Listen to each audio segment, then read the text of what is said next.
Hey everybody, you're watching Sit Down. I'm DJ Sixsmith. Jayson Williams here with us, NBA All-Star. Got a lot of great things going on. How are you, man? Thanks, DJ. Thanks for having me. You got it. So, what's it like being back in New York for you? I mean, a lot of good stuff happened here for you. Yeah, great. I love the city. I love the energy here. You know, I'm more of a St. John's University guy than I am a net guy. Right. So most of the time, people just come over and go, man, St. John, St. John, St. John. So the energy is great. Grew up on the Lower East Side, still have a place down there, and I love coming in, but I also love leaving. You know, I'm big on sticking to my routine, my commitment to my routine, and being up in New York during the winter months with the gray skies and the bad weather, the cold weather, doesn't do me well. For what I have, my addiction, I have a disease that tells me I don't have a disease in being an alcoholic. I have to wear myself out all day, DJ. So I got to get up in the morning. I don't have an alarm clock, 3:25 every morning. I wake up, I'm at the gym at 4. I work out from 4 to 6, and then from 6 to 7, I'm driving and with my business partner, and we are going over the Marco Polo's, the video messaging app stuff that all our alumni that went through Rebound and Futures Recovery Healthcare, and we just be going through it and checking to make sure everybody's okay. I leave a message, and then I'm off at work. I don't get back home until about 8:30 at night, and so it's rinse, wash, repeat. You know, I'm doing outdoor adventure therapy at Rebound all day long. So we're jumping out of airplanes, we're at the bottom of the ocean, we're hydroboarding, we're playing, and the best way to find out, you know, I could be anybody I want sitting right here with you. But when I'm about to throw you out of an airplane, I'll see a different really find DJ, out, right? Right? I see you at the bottom of the ocean and you're looking up, you know. I see different looks in your eyes. And that's what makes, you know, Rebound and Futures Recovery Healthcare so much different, is that our therapist is with us with all this stuff. The day of trying to get anybody to stay in the classroom for 8 and 9 hours, you know, is difficult. Yeah. You know, and then also that like, we're going outside, so we get a chance to see bars, we get to see drug deals in the street as we drive through. We see people smoking marijuana, and then you come back every night and you process that with your psychiatrist and your therapist instead of just staying somewhere for a long period of time in a bubble, and then they release you and you're not ready to cope with that. Because the biggest thing is the scent, right? I know, you know, we smell something, it could take us all the way back to when we were 5 years old. Sure. You know, and the same thing, you cut somebody loose, they walk through the airport, they smell that first beer, and they go, wow, and they got nobody else to process it or talk with it. So I think that's what makes us so much different, and that's my passion, man. I, through the grace of God, you know, I finally found something that I'm really good at. I'm really, really good, and I say this, and I don't want to be facetious, I'm very humble, that I'm great at helping people beat their addiction. You know, I'm 7 days a week there, and I think we have this big punch clock where you go in like the Flintstones, you know, and last week I put in 91 hours. Wow. You know, so now we keep up and we compete against each other and we do different things. You know, hey man, I've been here this long and that long, but I never worked an hour in my life now that since I've been with Futures Recovery Healthcare, because I just love watching when that light goes on and people get better. And it never ends. When you know, I get home, you know, we get calls all day long from other athletes who want us to help them, or they want to help their kids, or people call all night and doing interventions. But I like it when somebody's at, like myself, when you hit rock bottom. If somebody hasn't hit rock bottom yet, DJ, it's hard to help somebody. Right. They may not know. They don't, you know, they go, oh, I got another run in I'm me. fine, I don't have a problem. But no, you might when you really get there, you know. And do some opioids or some more alcohol, you might got another run in you, but do you have another recovery left in you? Right? So, you know, it's a tough business, but it's a rewarding business when you see the family members come to get them, and you know, 2 years later you hear hey man, he's still doing great. This young lady's doing well. You know, those are the things that get me up out of bed. What was the hardest part about reprogramming yourself? Because you mentioned hitting rock bottom, you go to prison, you're just trying to figure out life. How do you just start all over again? Well, the hardest part is, you know, February 13th, when Mr. Mustafi accidentally lost his life by my recklessness and the stuff that I did to be a coward that day. That is the roughest thing. As far as getting a routine and commitment, I'm an athlete. I'm used to, you know, my daddy made me, people don't know this, but I laid bricks and drive tractor trailers and bulldozers all day long and then went and play basketball. I heard you talk about this. I can't believe that you were able to pull that off. I know your dad didn't really see basketball as like a real working job, but like, how the hell did you pull that off? My dad would say, boy, what the hell you mean you going to work? This ain't basketball. He jumped with two hands. Basketball You're ain't like, no, job. Dad, actually, when I'm going up against Shaq and all these other guys, it's a little difficult out there. So like at 4 o'clock in the morning, we'll get up and we'll feed all the animals, and then he'll go, hey, boy, load up that D7 dozer, take it to Newark, drop it off right over there on Broad Street, and then after that, go build them corners. See, anybody can lay brick in the middle of the line, but I was a corner guy, so I had to set up everything, and then I'll go to shoot around, DJ, and I come back from shoot around, I have to go back to work. Sometimes I would drive a tractor trailer to the game with a dozer on it, so I don't have to do it in the morning. Did your coaches ever say anything? You know what? This is what happened. My daddy, when we started making more and more money in basketball, they'd come up to my father and say, well, Mr. Williams, we don't quite think we give your son $100 million. We want him, you know, on the top of a scaffold 7 stories up, or driving a tractor trailer or a bulldozer, because he's real valuable. My daddy said, what? You know, that's what I hit him finally? What? Yeah. You mean you want my son to just play basketball for a job? He didn't realize, He said, you think that boy needed structure. He needed to be around us and working all day long. He got too much energy. He can't do that. And then he said, well, good luck. And he was right. You know, he's right in that. I have to keep going. That's my life. You know, I got to get up at 3 o'clock in the morning, 3:25, and keep it going. My dad knew that. He knew I had a disease at a young age. You know, he knew something wasn't right. Did you guys talk about it at that point? No, I never spoke about it with my dad, and my dad really never had to tell me he loved me. It was just the time that we spent in the car riding together. Right. You know, all the times we build corners or we build homes, and then we got to a point where we're building, you know, some of the biggest homes in the country, you know, even for your boss right here. Yeah, you know, yeah. You know, and, you know, and he would just let, Jay, I want you to put this foundation up. You know, I excavated, put the footings in, I'll put the corners, and just be me and him working. But at a young age, look, my dad thought it was a good idea to move himself, who's an African-American man, and a white lady who was my mother, down to the deep South in the early 70s to get away from racism. Wow. Into the rural, like Ritter, South Carolina. Yeah, you're really out there. Yeah, people haven't even, believe it or not, back then, people really very rarely saw white people, but put a white woman and a black man together, and I come out high yellow with blonde hair, and then people are like, So, you know, what I had to do was, I had then I formed a great imagination because nobody would play with me. Right? So that's when you started hooping by yourself? Yeah, well, no, I started playing with trucks and cars. I'd be by myself, talking to myself. So my dad used to go, ooh, boy, that boy flicked it, you know? So, but it was just that I just didn't have nobody to play because I looked weird. And then I went through something, and a family member took advantage of me, and I could never tell my dad that. My dad died because of all the stuff that I put him through. My dad has never been to a doctor in 75 years. And the night that happened, he told me the next morning, he said, Jack, I couldn't get out of bed. And I took it as a mantra, a cliche. I couldn't get out of bed, but he literally couldn't get out of bed because he had a stroke, and I was so worried about what I was doing. You know, so that what happened that night, not 2 people lost their life, you know, and from a reckless behavior that could have been avoided. I could have avoided it, and I'm sorry, and he was never the same. He was never the same, and I miss my dad, you know, and people ask me, why do I continue to talk about this thing? Because it's a big part of my life. You know, one of my missions right now is to release the stigma on addiction. And you're doing that. You know, well, thank you, DJ. You know, if you have cancer, right, you know, unfortunately, you have to get chemo.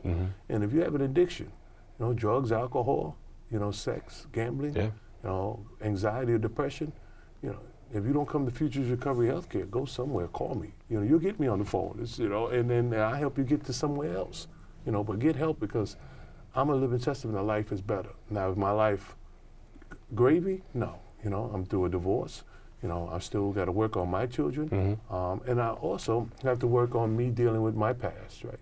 When you accidentally take a man's life, everything he has, everything he's going to have, it's something that, you know, I've been doing this for quite some time now.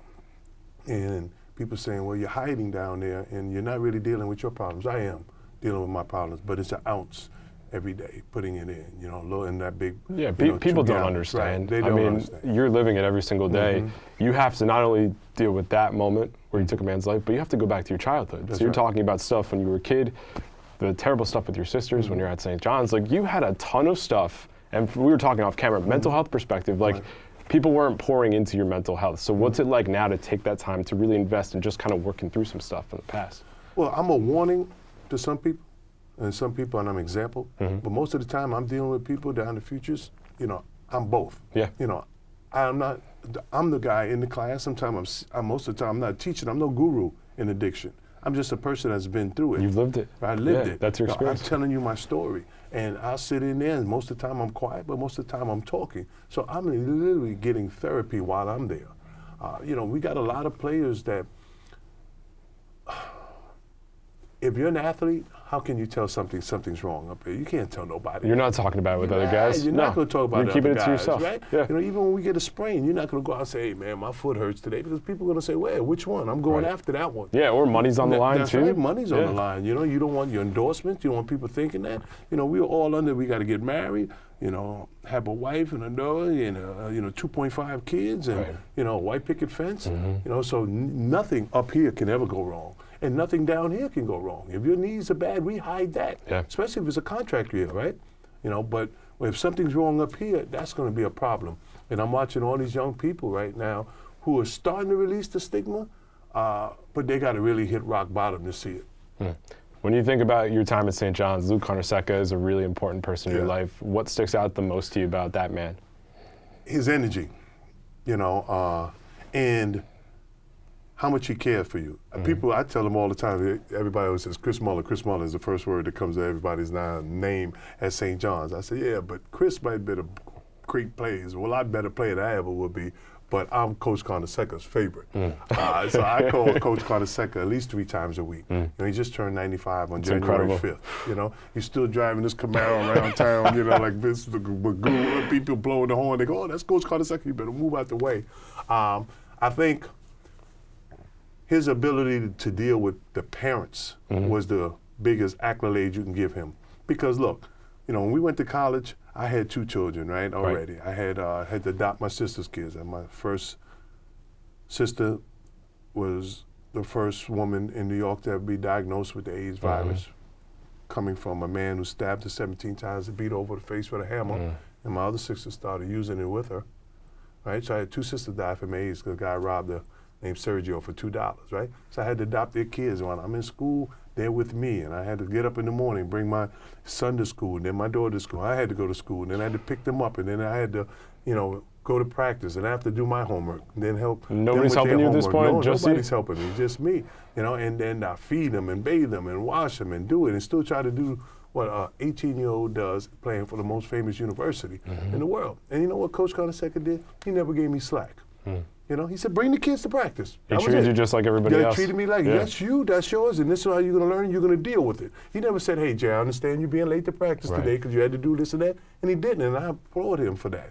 But the deal with him, how he dealt with our parents, because he knew how to get to me, you know, and the secret was through my dad, you know. My dad calls him Lou, hey, Lou, you know, and he'll come over and say, hey, you know, Jason's not doing this, that, and that. And I used to go, you know, not to Coach Carnesecca. I used to go to Ron Rutledge and Brian Mahoney and go, the assistant coach would go, man, y'all better not come by my house today. You know, as soon as I have all my friends in front of 275 Cherry Street, blocking the door so they can't come to talk to my dad. And then all of a sudden the doorbell rang and my dad said, who's at the door? You know, and I said, Daddy, it's Jehovah's Witness. You know? Please don't open the door. And he'd be like, well, man, just open the door. And he'd get there and he had a big belly, he always had his tighty whities and the T-shirt. I mean, hey, Lou, come in. And Coach would tell him, you know, what I'm doing or what I'm not doing. And he'd be like, okay, oh, yeah, okay, Lou. Appreciate it. And then come back in. When that door closed, it was like the music could start playing. It got real. Right, it got real in there. And the ability to do that. And look, you know, we won the NIT championship with Coach Carnesecca. And you know what? If anything goes wrong in your life, Coach is the first one there. Look at his life, DJ. He has to bury his players. Yeah. Right? And he's burying the players' parents and them.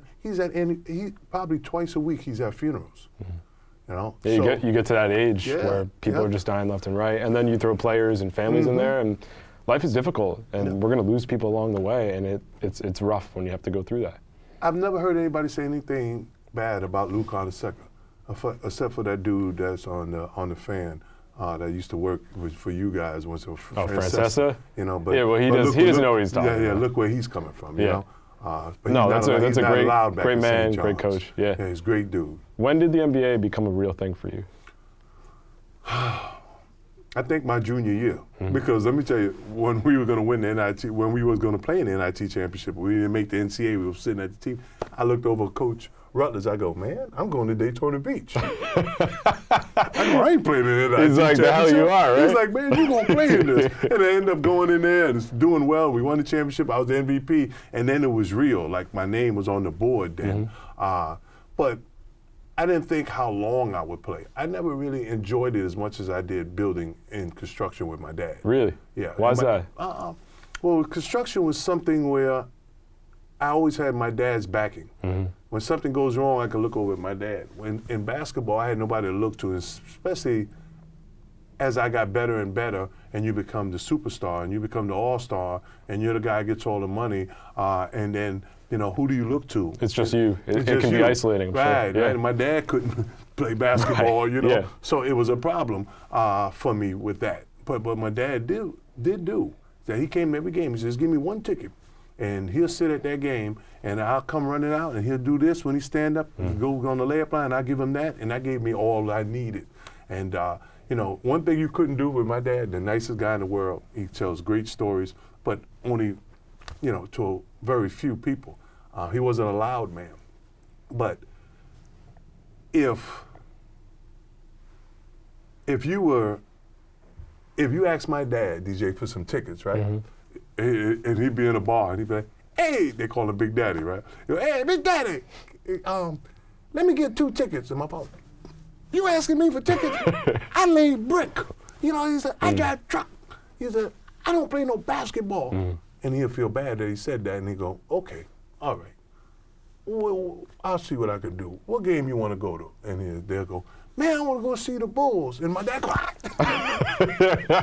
"You don't want to see my son, you want to see Michael Jordan's." You know, and then he'd be so ticked off. But just seeing my dad there for every step of the way, you know, was everything I ever needed. And when you go through what I have gone through, because it was my fault, to make somebody sick, it's something like, you know, just doing these interviews, and I say, why am I here? DJ's a nice guy.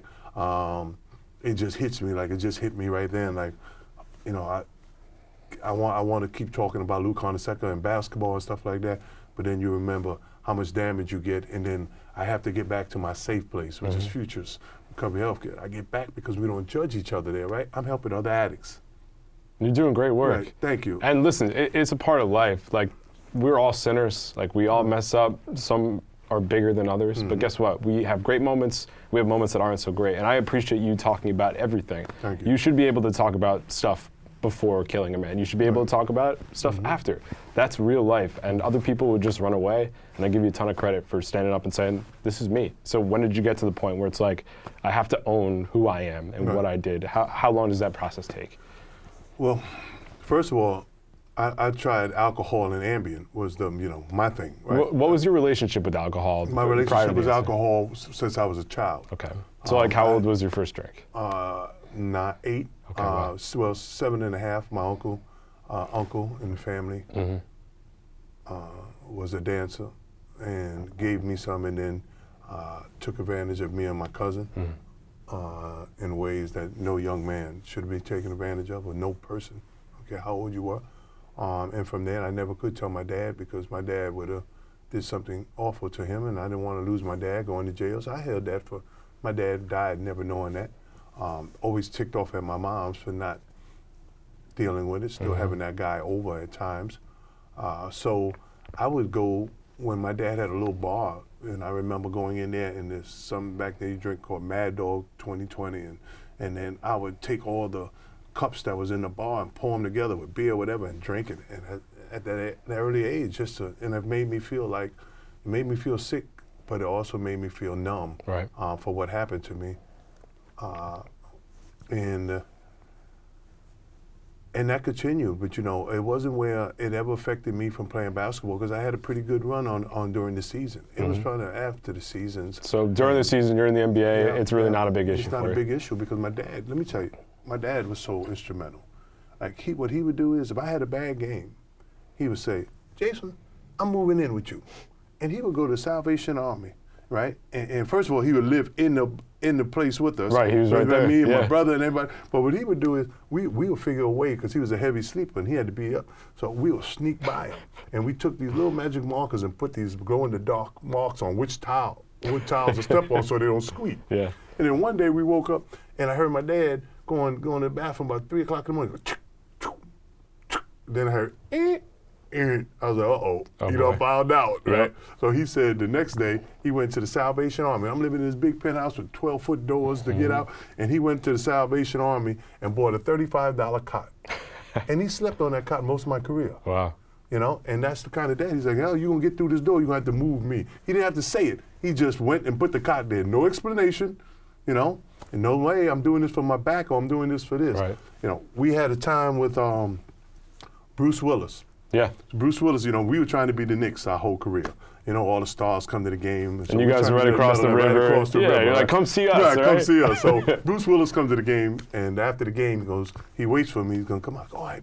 But my dad didn't let me, so he just said, Jayson, go up, sign all these autographs for these children, and then we got to get back. We got to go to bed. We got to move a dozer in the morning. So I said, all right. So I said, Dad, this Bruce Willis, right? And he go, how you doing? And I go, I said, you know him, Dad? He go, where he from? I go, he from Die Hard. My dad go, oh, man. He go, man. And I'm going, yes, I'm thinking in my mind, I'm going to get an opportunity to go out tonight, right? I'm going to have some wine with Bruce Willis. I'm going to live it up, finally. I'm going to live it up, right? I was like, yeah. My dad go, Die Hard, that's good. He said, man, I got to come see you tomorrow. And I'm like, and Bruce Willis is looking at me like, he's like, who the hell is this guy? And my dad was like, see, what I did, I had a D4 and I got a D9 Caterpillar, and them jokers, I bought new batteries for all of them, and I've been putting water in them, and all the water just evaporating, And I'm going, what the hell is my dad talking about? And he goes, yeah, so I come back and bring you them batteries in the morning. Oh my gosh. You're like, this Bruce Willis situation isn't going so well. But he thinks it's Die Hard batteries. He has no idea. So I said, no, Daddy, this that Die the Hard. Movie. This Die Hard, the movie, the actor. My father, oh, hell. Okay, we see you another time. Let's go, Jayson. True story. Unbelievable. That's how it was. You had all these different run-ins with people like that. I was looking at your career, like the '98 All-Star Game here in New York at Madison Square Garden. That must have been amazing for you. What do you remember from that? Oh, man. I remember all the work going up to it. Like, I was the hardest working guy there. Like, I would go with my dad be looking around, and we were just doing every event. Anything that the NBA did, we was in hospitals, we were going to schools, we were doing everything that whole week leading up to it, because I took that as such an honor. A guy named Junie Smith, he's an actor, and he's a director, and he told me, he said, Jay, they can never take that from you. You're an all-star, man. He said, man, you made it. You're doing it. I was like, wow, in New York City, right? I'm representing as a center where, at playing this position at 6'9", or I might be 7 foot in the contract deal, like 6'9" or 6'8", with all these great centers back then, to make the All-Star team and to play at your home. And when they called your name out and everybody's yelling, like, even if you didn't like the Nets, and you were from New York, you're a hometown guy. And oh man, that was awesome. DJ, that was awesome. Thank you for that. Of course, and you played with Jordan. That's right. I mean, think about the guys that were on that team. Right. Some of the best ever. Even the big center, we had Rick Smith who went behind the back to give me a ball and dunk it at the end.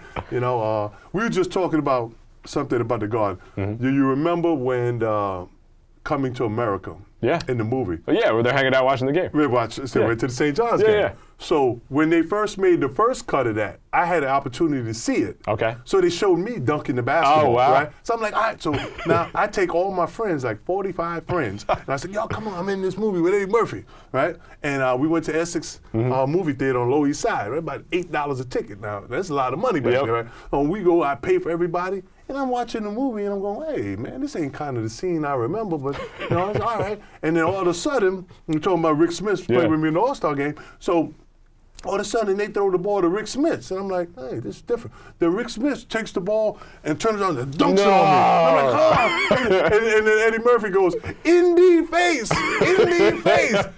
And then that was it. I must have had 46 fights in there that day. I was the guy who sold me the tickets. Because everybody for the next 5 or 6 years will say, hey, that's the indie face man.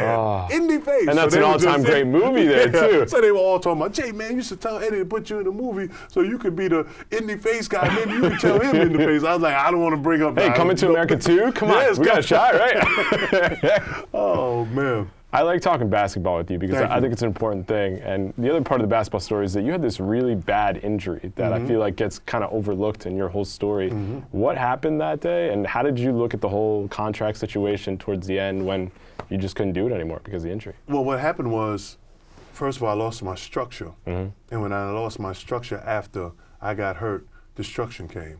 You know, I was lucky enough I went to school for communications, liberal arts, and I got a job right away with NBC, and they said we were 2 weeks away from winning Emmy. Yeah, you were doing your thing at pretty NBC. good, right? Yeah. It was fun. Yeah. I got some great advice from Ahmad. He said, Jayson, don't ever talk stats.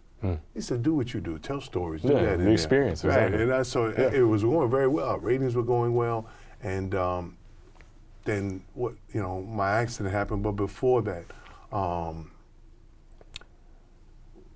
when I was going for a rebound, DJ, I stopped right before I was going to jump vertically off 2 feet, and Stephon Marbury's head came right in there and snapped it. And I heard it pop. It was like a gunshot, twice, because it broke the tibia and the fibula. So both sides and the kneecap. And I know I was in trouble when they had to wake me back up because of the anesthesia was wearing off, and they couldn't keep me down that long because it was like a 12-hour operation Russell Warren did. So people thought you just go in for 30 minutes, you're going to be there. He had to stop for lunch, come back in, and I had to watch him drilling all these plates and stuff. It was a bad injury, and I fell into a pity pool, right? And I started blaming others. I started blaming, oh man, it was a short season, and we remember that was the season we started in February, lockout. When you should have thought about it, if I had my ducks in a row at that point, I should have been training harder because we had nothing to do all day. But I would go do construction and hang out with my dad. I was building other people's homes. I built other movie stars and entertainers. I love building homes. I was doing that, and I wasn't really concentrating on basketball because I didn't think we were going to get back that year. And then all of a sudden we back, and I was thinking if I was in better shape, maybe I could have moved out the way.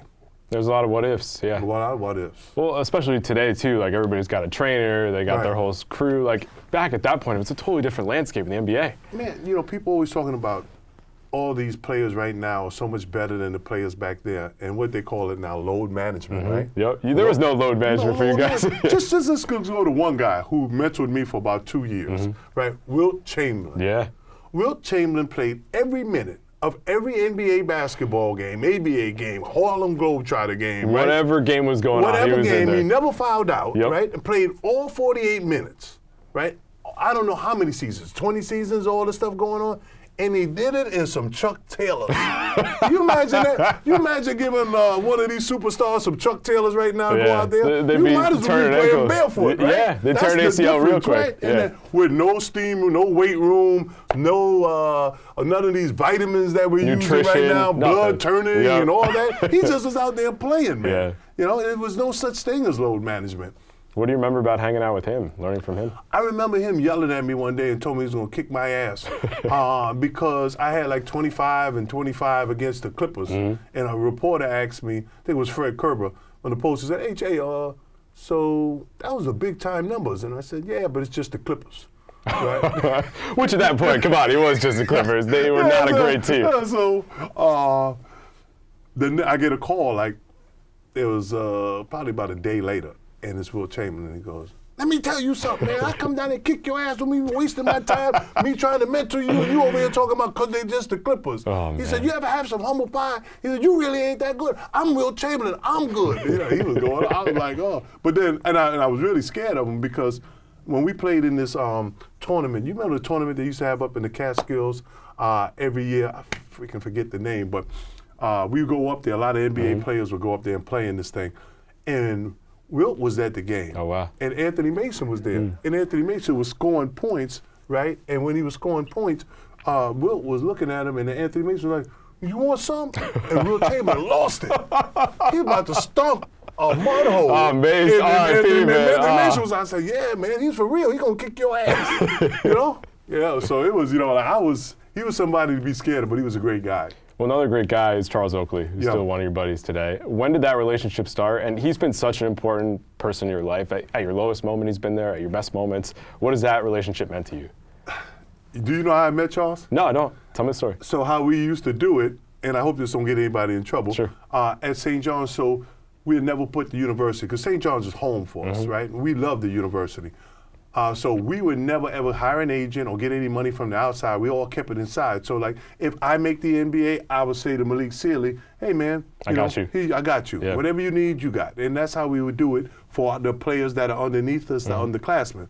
My guy was Mark Jackson. Oh, there you go. And if you don't know Mark Jackson he's a preacher, so I'm not going to say he's cheap. So let's just say he's frugal. Okay, gotcha. All right? Better word there. Better word. So I would go into the Knick locker room after every game and go, "Hey, Mark, can you hook me up? Yeah, you know, I got some kids at home. I got 2 kids, you know." And he would be like, "Hey, come back next week." Oh, my And I come back gosh. the next day, and nothing, and come back. And then Charles Oakley said, "Hey, man, come here." And I said, "What?" He go, "How many times you going to ask somebody for something? You ask a man once. He don't have it, don't ask him no more." You know, and then he had some choice words from Mark Jackson. You know, I'm not going to share right here. And then he said, called him out, let's just put it that way. So he goes, "Come to my house." And he loaned me 15 grand. Wow. And at the end of the year, he said, "You want to give me back 20. The day I got drafted, he was right there. He was collecting his $5,000 mafia tax. That's Oak to yeah, the T, that's Oak, yeah. right? And, you know, but anytime my dad was sick, when my dad's funeral, anytime when I'm sick, when I'm doing something, I remember I was having problems, I had so much stress and anxiety that I needed to go to the doctor. I was 80 pounds overweight, and he came in and he said, "Hey, man, you know," he made up something for himself. He said, "Man, my chest hurts. I want to go to, you know, a good heart doctor?" And I was like, "Yeah, I know. Yeah, Dr. Scott, let's go, man, let's go over." And why he's like, "Why don't you get checked out?" And that's the way, when you lost your way, you know, he tricked me into going to get one. You know, and then when we had me to get better, and he did the intervention with Curtis Martin. Curtis Martin, who's probably the most instrumental person in my life. Another huge guy for you. Yes. Yeah. Hall of Fame running back, but a Hall of Fame friend. His father of the year, man of the year, always the same. Never said, "Jay, you got to go to treatment." Right. He did it gradually, you know. And when we went to the intervention, we were sitting in the cabin up in the middle of nowhere, you know, 300 acres, drinking moonshine and dandelion wine.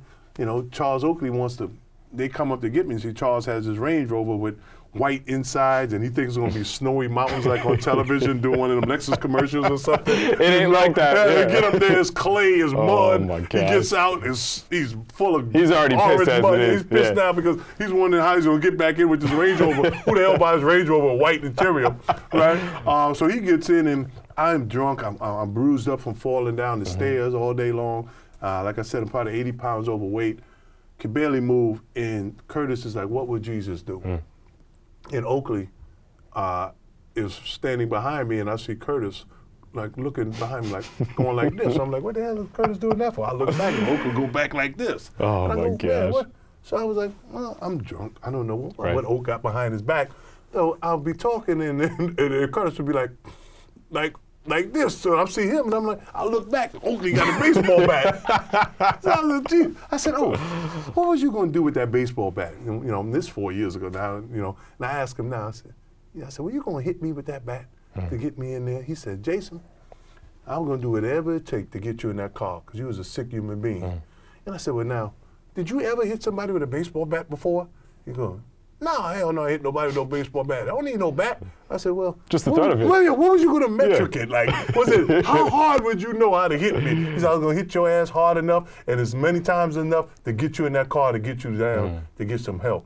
So it was 4 years ago. That's 4 years ago. What is the biggest difference between you then and you now? Because you're a transformed person. Right. What are the little differences along the way that have changed? My energy and my passion, my empathy for others that suffer from this disease, and I don't judge people as much. And I don't like to be judged. I live in a, people could say I live in a bubble. I live where I go to Futures Recovery Healthcare every day, and nobody has time to judge each other. If I got time to judge you, DJ, I ain't got time to love you.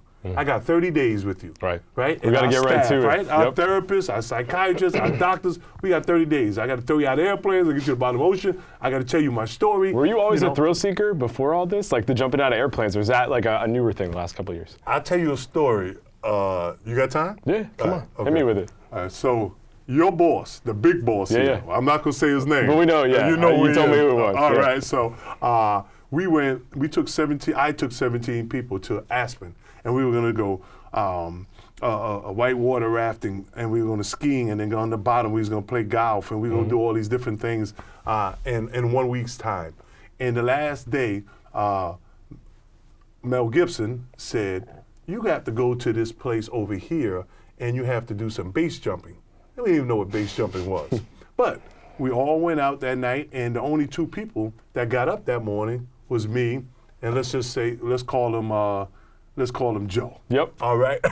So me and Joe get up, and we're gonna go base jumping, but we're waiting on everybody else. Nobody else showed up. I said, hey man, we might as well go on back upstairs, get packed. We got to get out of here today, right? And he's like, oh no. He says, you want to jump? We're gonna finish. We're gonna jump. Oh and we're very gosh. competitive. Yeah. We're, our whole lives we've been competing. And I said, what? You want to jump? We're going to jump, and let's go. So we got in this big truck that was made for like 20 people, only 2 people in there. And we look over, and we're going up this mountain like 13,000 feet, this close to the edge with no rails. And we get out there, and we get off the truck. Joe's guy is ready. They come up, they tether them together. I'm like, where's my guy? They go, we got to get a special guy for you.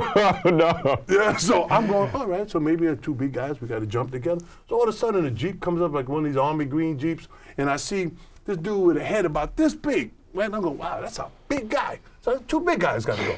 So all of a sudden, he gets out the Jeep and he disappears. I said, what this dude must have fell? So I look around and came around. It was a small person. Oh my gosh. He was about this big. Oh my right? gosh. About this big. And I was like, uh-oh, right? I said, I'm in trouble here, right?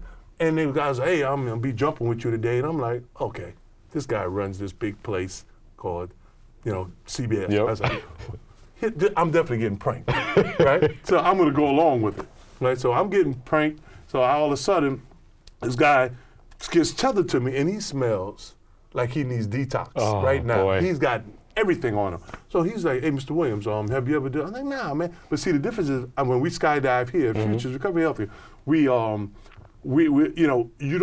your parachute obviously is packed. Here, you drag it. Oh man. So he's telling me, he says, hey, man, your partner's about to jump. Watch what he does. So they both ran off the mountain, 2 set of legs, and they jumped. He says, see, you're going to be dragging this parachute, and we're going to have to run about 40 yards, and you have to jump off this mountain. And he says, my legs don't reach the ground. Because his legs is right here. Like this, Yeah, right? he's a small dude. So he says, if you don't jump far enough, it's going to suck you back in. Oh, no. So I was like, what? So I'm like, where's the cameras? Now I'm starting, because I went to St. Right, John. you can't believe this is real where's life. the camera? Yeah. But all of a sudden, I see Joe floating around. I'm like, oh my God, he did jump. I said, this is for real. Right? So I'm like, I said, hey man, look, you saying if I don't jump far enough, it's gonna suck us back in. He said, yeah. I said, well, what you're gonna have to do is move your little legs. He said, I run like this. I gotta get a good jump. I'm a pro. Right? So I said, I don't know where you're gonna put him, but don't let him hit me. And I run, I jump, and I think I'm gonna float like you do when you jump out of an airplane. No, you free fall until the parachute catches air. So I'm diving, I'm like, I think I messed up. And then all of a sudden he's going, Mr. Williams, you go, Jayson, you're gonna kill him. Hey man, and because I'm caught tethered into the parachute. Yeah. So he takes his hand, he had little people hands, right? And it was very perfect for my throat. So he grabbed me in my windpipe, right? Because I'm going crazy. And he choked me out. Oh my gosh. So I'm like, I wake up, right? And we're floating now. And he goes, Mr. Williams, he goes, sorry man, I had to put you out. And I said, because all I remember me trying to get him off my back, right? While he was choking me, I go this way, like you ever see the little Indians that ride the elephant and they tap him on, and I go this way and he go that way. I go this way, so I couldn't really get him. Jeez. So I was like, damn, but maybe that's not true. But why am I knocked out? Like, why am I coming back? Why did he just hit me? And he goes, I had to take you down. And I was like, you did what? Then I looked down and I looked at all the 15 friends and they were on the ground laughing like, ah! Jayson got choked out by a little dude. So he was like, hey man, he says, but I saved our life. He says, so what we'll do is, he says, I'm going to let you fly right now. I said, I said, no more flying. No, you're I said, good get at us that down. point. When we get down here, you know, I'm gonna kick your ass. You know. So DJ, we're going down, and he goes, Mr. Williams, don't forget to put your legs out, right? I said, of course I'm putting my legs out. He said, because if you don't, my legs are right here. You know, he said, don't land on your butt. You know, just run on. So we're coming down. He's coming down too hot. Oh boy. So I panicked. I picked my feet up, and he broke his legs. Oh and we my come gosh. down, and then they had to run behind the parachute and run it over with a Jeep, and he came back through, and yeah. Wow. Yeah, it was a mess. And You've had some experiences. Me and the little dude been friends for a long time. Matter of fact, we gave him to Justin Timberlake and Chris Kirkpatrick and NSYNC, and he became their like tour manager for like 7 years. There you go. But that's the just incredible. Yeah. Why don't we wrap it up here? You've hit rock bottom. Yeah. You made a mistake. You served your time. You're doing great work now. What do you want people to learn from when they do hit rock bottom? How do they get their lives back in order? The stigma. You know, like I said, call me. You know, you Google Futures Recovery Healthcare. You can ask to speak to me, and if you don't like where I'm at, you don't like my place, our place, go somewhere else. Get help, but get the stigma off. It's okay. It's okay. This is a disease. It's the only disease that tells you don't have a disease, and it's the only disease you can go to jail for. Yeah. It's a whole life you can live. You know, when you're sober. It's like when people say, I'm a Christian and so are you. You know, and people say, when you become a born-again Christian, you're not going to have no more fun. So untrue. It's completely untrue. Completely untrue. Yeah. You know, and with us, right, you know, Curtis Moore teaches Bible study and a conversation with us every day. For 20 years every Wednesday. Unbelievable. Like all the things, the thing has been so great. Now when you put that stuff behind you as far as the drugs and alcohol, life is so much, you got energy to keep doing it over and over. And people slowly but surely start coming back into your life who's supposed to.